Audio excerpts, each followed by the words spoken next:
Ms. de Gaulle. Mr. President, I am Pierre de Gaulle. I am the chairman of MIR France and Francophonia, and I am a true friend of your country, as my family is.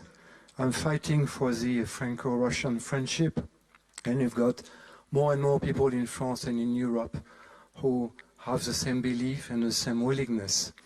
As you know, the friendship and the partnership between France and Russia was one of the pillars of my grandfather's policy.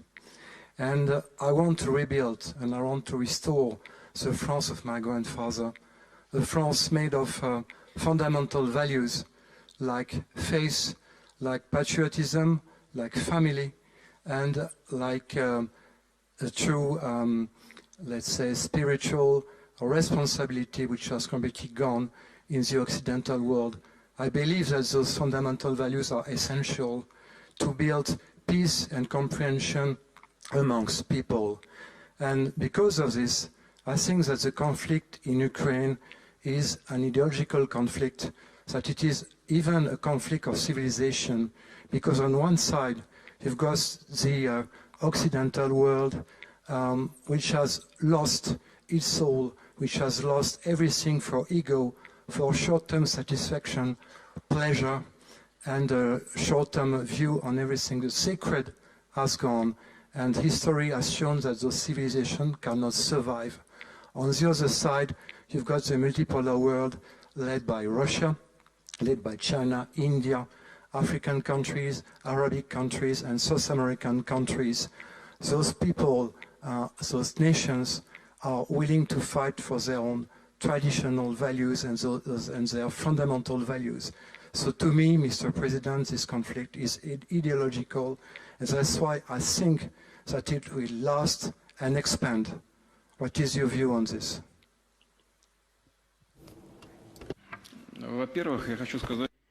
First of all, I'd like to say that it's a great honor to accept a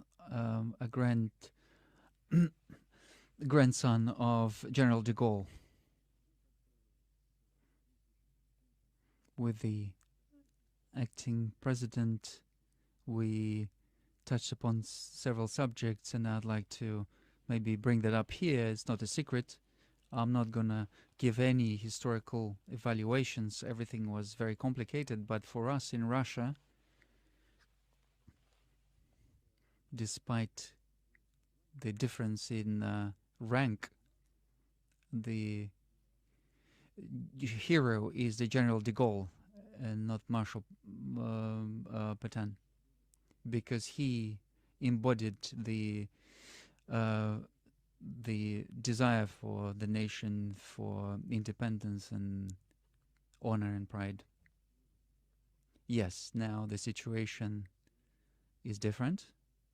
The head of,